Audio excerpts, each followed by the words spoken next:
Hi everybody, Dr. Daniel Shanahan here, Lakes Foot and Ankle Associates. Thanks for checking out our newest YouTube video. As always, we love it when you click that like button, you subscribe so you can follow them, or of course leave a comment. We're always happy to answer your questions or listen to any suggestions that you have. This video is about shoes. The difference of diabetic shoes versus regular shoes. Why are they diabetic shoes and what makes them special?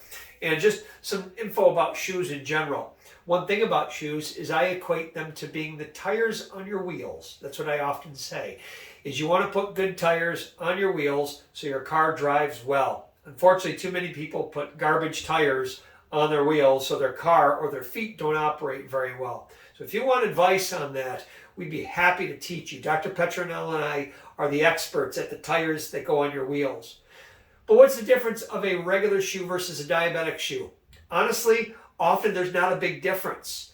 When they are considered diabetic shoes, that just means that they have met some of the criteria that Medicare or other insurance companies state that a shoe needs to possess to help protect a diabetic foot and also accommodate for the insert that goes in the shoe to help protect the diabetic foot. And thus, that insurance company will cover that shoe because it meets the criteria.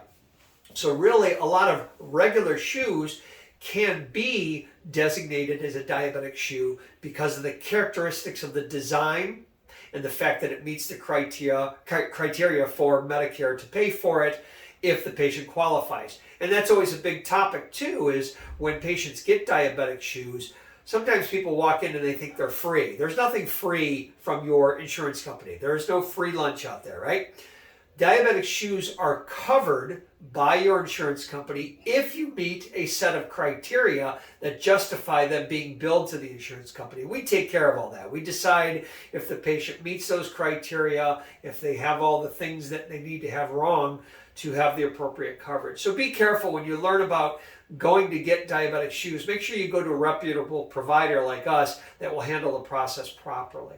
Okay, I have some examples of some diabetic shoes, and as you can see, they don't look a whole lot different than a regular tennis shoe. In fact, this one is a New Balance 813 walking shoe. Well, you can go buy this at the store, okay? There's nothing real special, but this meets the criteria, so it can also be designated as a diabetic shoe and covered for those who qualify. And in these shoes, we can remove the regular insert that comes in them and put in special heat molded inserts to protect those diabetic feet.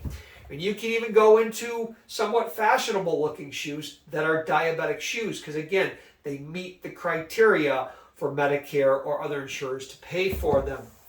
So what's the difference of a diabetic shoe versus a regular shoe? Sometimes nothing. They're just a regular shoe, but they meet the criteria and we help determine all that for the patients that qualify, okay? But there are also a lot of shoes out there that aren't good shoes for diabetic feet. So if you're a diabetic, you need help with your feet, and we can help determine if you have pathology that merits coverage. We can set you up with great quality shoes that fit properly and help you get them covered by insurance if you meet those criteria. So hopefully this little informative video about the difference of regular shoes and diabetic shoes is very helpful.